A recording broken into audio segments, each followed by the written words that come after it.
Hey guys, welcome back to Firewood on the Hill. My name is Matt. Today we got a little bit of cleanup to do before we can start moving logs into the new space that we cleared out with that big pile of split wood. It's going smooth, guys. I'm making progress. I think this is the last step I got to do. So behind me is this pile of dry wood. This has been here for a while. I had this here before I even started that big pile, right? So it's pretty dry. There's some pieces that have been thrown in there that have some wet wood in, so they're not ready to go yet. But what I've done, guys, is I don't know if y'all remember the splitting video where I tried this this hitch for the category 1 hookup, and I bent that pin right there. You can see it's kind of bent. I know that's not going to work with wet wood, but I'm kind of curious to see if it's going to hold up for dry wood, because that's a huge difference in weight, right? And if this works, this gives me a good way of moving a face cord of wood at a time, right? I could take this towed up to the road and just drop it off at the roadside stand and be done. So that's super cool. All right, guys, so I already started throwing the wood in there. Kind of want to show y'all what's going on here. So back here is quite a bit of room that I would hope to use one day for the wood yard. Yesterday I got down here with the tractor and the grapple and cleared a lot of this up. There was some small rocks, some small pieces, all that stuff, but it's really clearing up, and this brings me all the way to the end right there. So I have a lot of unused room over here. Actually, I had somebody in the comments mention that I should put a bin back here and put all my chunks that I'm trying to burn or give away and stuff like that. And I think that'd be a great idea. I can't do that right now because I feel like right now the best spot is to put it up there, so that if someone does come and get it, it's up there and it's not back here. But that's a good idea, because this is a bunch of wasted room because of these big rocks.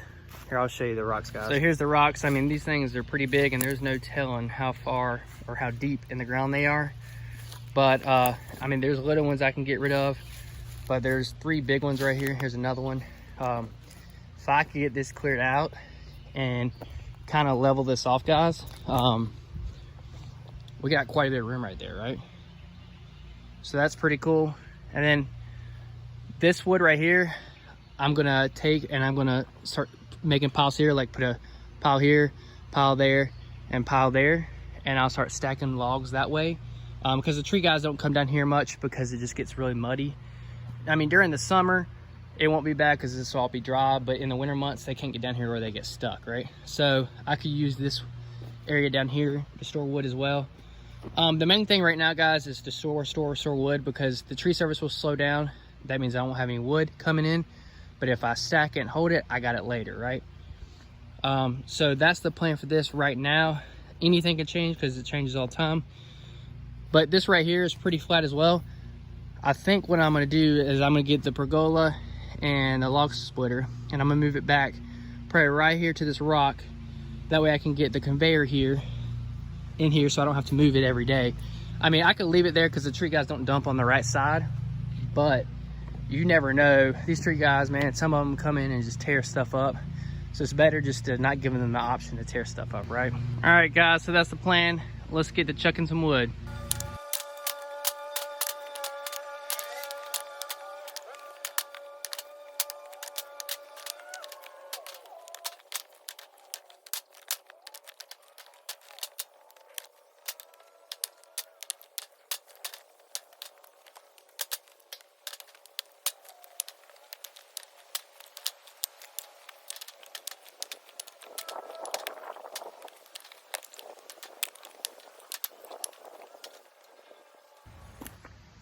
All right, guys, so we filled it up. We'll see if it could take the ride over to the stacking wood yard.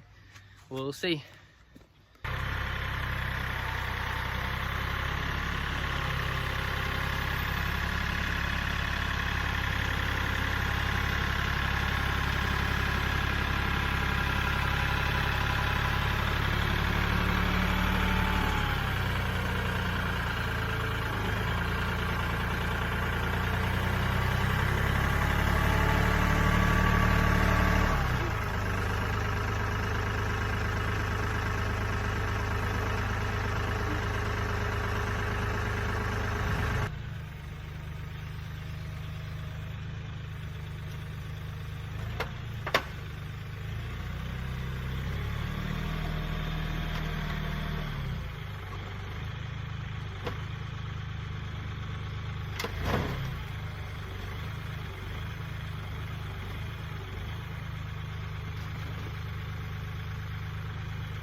That was a complete failure. So I bit the heck out of it.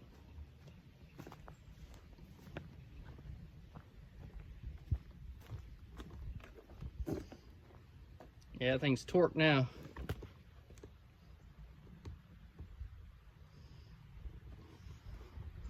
Well, that's torqued. So because I'm not about to unstack this, I'm gonna get a rope or a chain and see if I could pick the tote up from the top with the grapple. See how that works.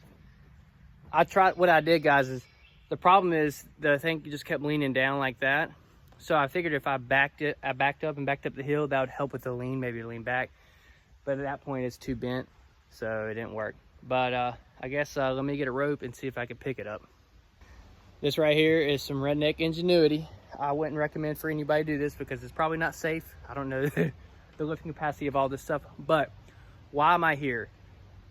Didn't I get a pair of forks from palletforks.com? Yes, I did. And just like the grapple, the forks fell off as well. The Titan attachment forks, pallet forks that I got, they fell off. I'll put the video right here.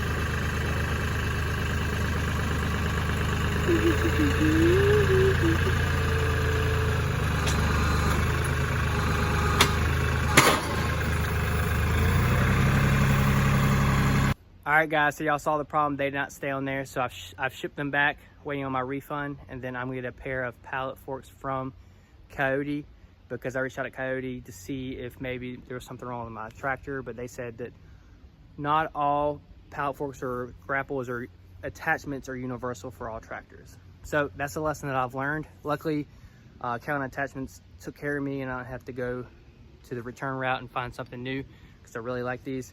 So yeah, I'm without pallet forks. So what I've done, guys, of course, my truck is in the shop getting AC condenser put in because I have no AC. So all my chains and stuff are in my truck. So I'm using what I have around the house. I have a towing strap on the right-hand side right here. It's good for like, I don't know, 10K, so I'm not worried about that. I got a little bitty chain that was an anchor chain for saltwater fishing, so I don't know if that's gonna break. And then I have a tree hugger rope to pull trees down that I use them. That's how I got this thing lifted up. Obviously, with lifting this high and with the grapple being so heavy, it's gonna be tough to lift this, but I think I can lift it just enough to get it up the hill. So that's what we're gonna do.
Well, there you go, guys. If you ever get in a pinch and you can't lift your IBC tote for whatever, mine was because I didn't have pallet forks and my other pallet forks broke, that's what you can do. Not recommended, but it got it out of the way, so now I can continue what I'm doing. All right, guys, went and got my trusty Toro in the yard trailer. We'll get that filled up, we'll get these pallets pulled up, and we'll get the tractor to clean all this up. So let's get to chucking.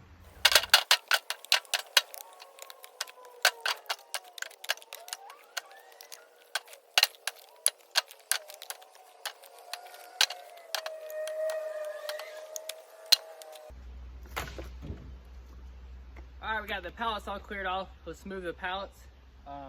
We'll get the tractor in here and clean this up.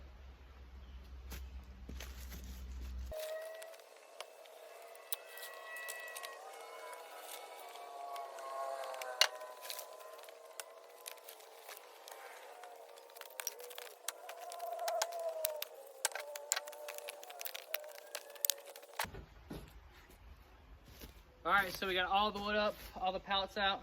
Now it's time to go get the tractor and clean all this up.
All right, guys, this is what I've done today. I went ahead and got the rake and swept all this up, but my time is being cut short because I have to go make a delivery. All right, guys, I got a delivery to end the day, so I'm gonna end this video now. Thanks for watching. Make sure you like, subscribe. I'll catch you next time.